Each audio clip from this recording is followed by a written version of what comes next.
Well, within the last week, there have been 2 major drills conducted by the military in U.S. cities with the cooperation and participation of the police. Now, this is something we should all be concerned about. The Founding Fathers are somebody that we look up to because they're the only revolutionary leaders that did not become tyrants themselves. They understood human nature and the depravity of human nature. And they not only defeated that in others, they resisted it in themselves, and they came up with safeguards and warnings for us as to how this would happen. And one of the things that they warned us about was a standing military as well as a central bank. A standing military will eventually, and has throughout history, become a tool of oppression.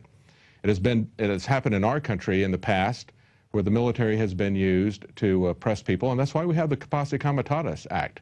That was to counteract American suppression in the U.S. by the American military. Well, let's take a look at some of these recent drills.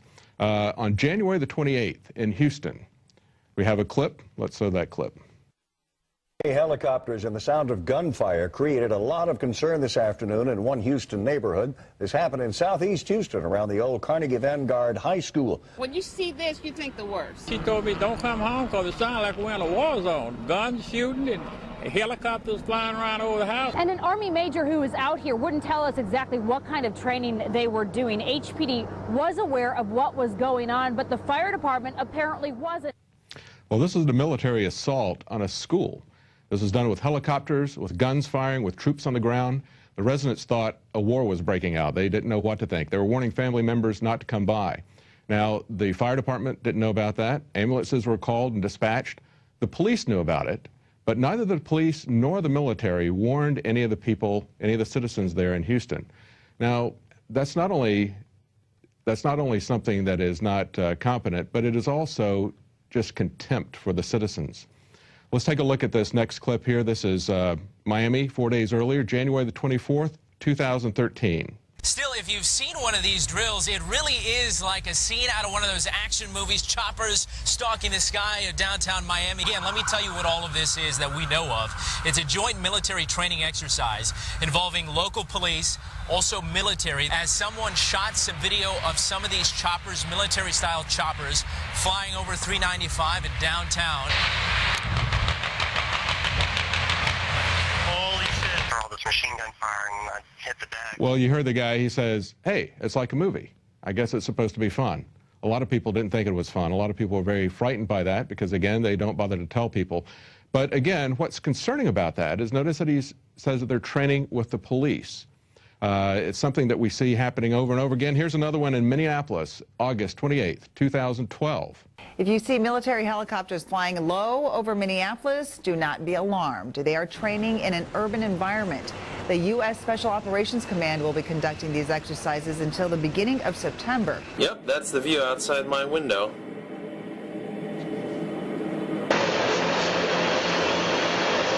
That's right. You hear her say, don't be alarmed. Everything is perfectly fine. It's just the American military preparing to attack U.S. cities. Of course, nothing the government ever does is bizarre or to be questioned, just like we are never to question the TSA. And if we do, we're the ones who are bizarre. Here's another one. St. Louis, July 3rd, 2012.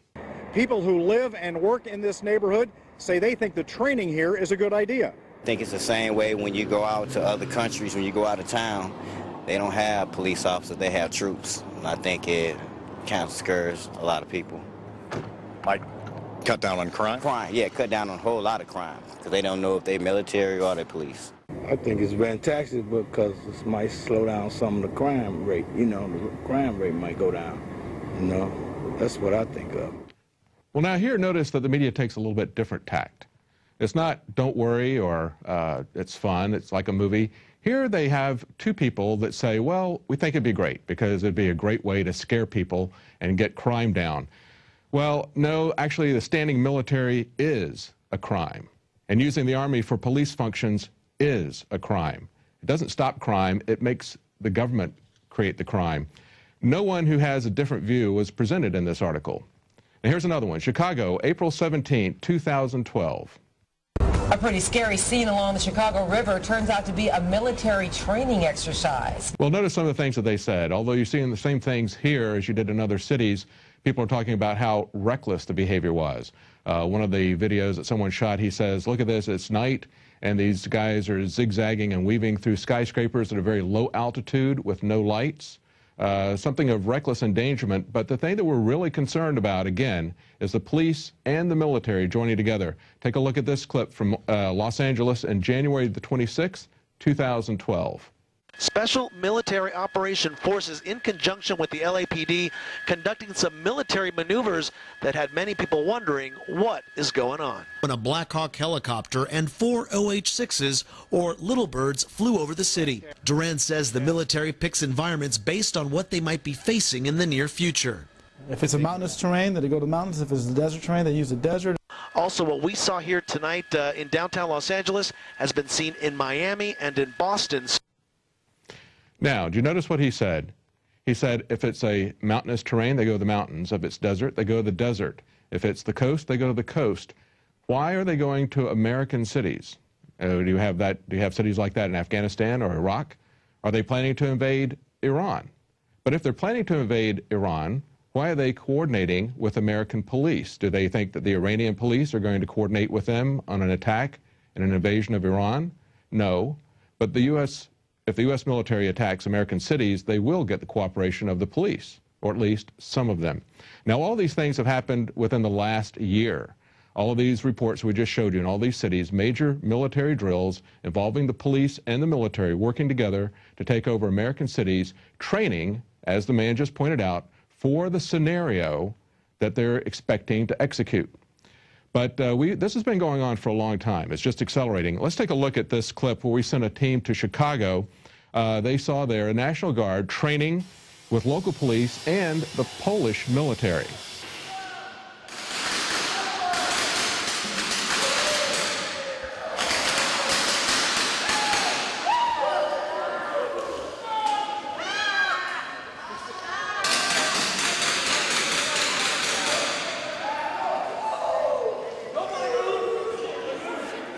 Now, in just a few seconds, you're going to see some Boy Scouts in rubber jumpsuits. That's right, they're pulling the Boy Scouts in on this. Get on the ground on your knees! Everybody on the ground, on the ground! Put your hands on your face! On the ground, on the ground! The Boy Scouts are being trained to be victims. Do not move! Cover your face with your hands! Cover your face with your hands! And in just a few minutes, the Polish military is going to come in full combat gear. That's right. Foreign troops will come in. Probably, 60 Boy Scouts down there with their scoutmasters and whoever else wanted to come along. Notice they have them lying face down in the anthrax powder. It's a very real-life situation. Notice that they're laying lie face down down in the anthrax powder. We're going to move you. Hostages, you are expendable. Please put your face directly in the powder. All right. Yeah, all of a sudden the Polish BOA is participating in this exercise, which they didn't mention at all before that. It was just they're here to observe, Hey, it's BOA. Bureau of Operational Anti-Terrorism is what I think it stands for. So I don't know, this was a hard one to swallow, watching these guys train. Now in Police State 4, the rise of FEMA that we produced in 2010, we have guardsmen training to find weapons caches in Arcadia, Iowa. And we have an interview with a lieutenant colonel with the National Guard there. Back now, it says in this article, going door to door asking if they can search homes looking for weapons. And they practice raiding the local gun shop. And this is for domestic operations. Lieutenant Colonel, I really appreciate you coming on such short notice, sir. My pleasure. Thanks for the invitation. You bet. I saw this article out of the Daily Times Herald in Carroll, Iowa. Have you seen that? I sure have. And it's telling us about an urban warfare drill to be held in several towns. Can you tell us about that? Sure. It's actually a planned training event to provide our soldiers with greater proficiency at what we call cordon and search, which is a mission that, just for a little background, we've deployed nearly 13,000 members of the Iowa National Guard in the global war on terror. And the vast majority of those have been in Iraq and Afghanistan. And one of the missions that they perform in Iraq and Afghanistan on multiple occasions is cordon and search, where basically you are trying to get to an area cordon it off to make sure everything's safe, and then actually search for caches of weapons or other kinds of contraband which could harm American forces and other like Fallujah, what we saw in Fallujah. Correct. Exactly. So because of where we're located in Iowa, there are no active duty bases in Iowa, so we kind of have to create our own urban training environments. So the plan on this particular training event was to actually use a small town of about 450 people. The town has actually kind of adopted the unit, which is called Company A, 1st Battalion, 168th Infantry, and they were more than willing to participate in the exercise. Well, we showed you Boy Scouts being trained to be victims. They're also training them to be aggressors. In a New York Times article in 2009, it says, Scouts to train to fight terrorists and more. Oh, what would that more be? And in this article, it says their person who is helping them is A.J. Lowenthal, a sheriff's deputy. He says this is about being a true-blooded American guy and girl. Now, they also had them not only be aggressive with SWAT team raids, they also conducted a marijuana raid. And at one point, the guy says, put him on his face and put a knee in his back. I guarantee he'll shut up. Well, that's the kind of training they're giving the Boy Scouts, not helping little ladies cross the street anymore. Just put them on their face and put a knee in their back to make them shut up. Well, we got another clip here from Police State 2000. Now, in this one, Alex interviews a police chief from San Antonio. He had to kick out Delta Force for trying to bribe city officials in order to conduct training exercises there. As far as we know, this is the first time that local law enforcement, local police leadership has actively stood up against Bill Clinton's new military. What were your major reservations in asking the mayor to tell them that y'all didn't want them to train here and to cease training here?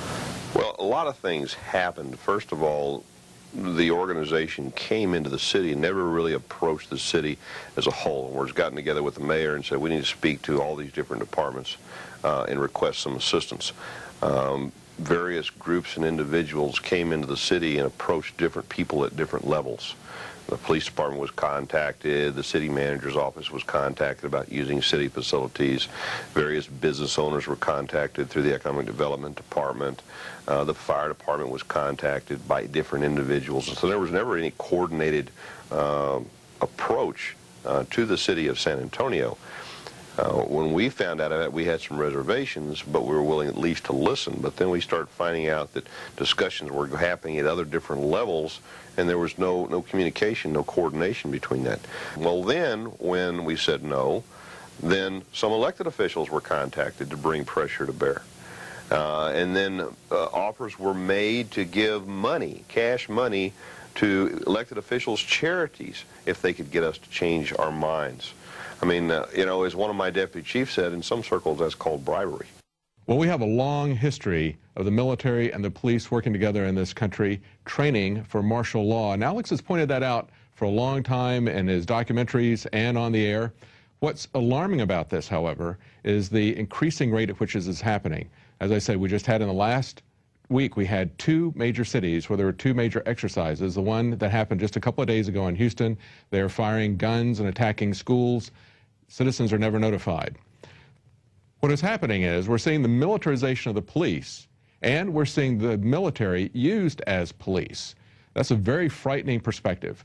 We've seen that before in our country's history. We've seen it in other countries. And in spite of what the people in St. Louis said that they put on the media, that is not something that reduces crime. What it does is it makes criminals out of both the military and the police. So we hope that there'll be more people like that San Antonio police chief who have the integrity and the wisdom to stand against this.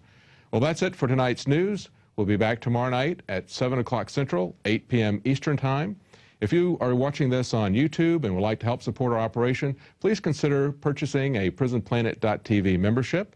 You can share that with other friends and family. At least 10 people at a time can be watching simultaneously the news, so you can pass that out to even more than 10 people. I'm David Knight. See you tomorrow.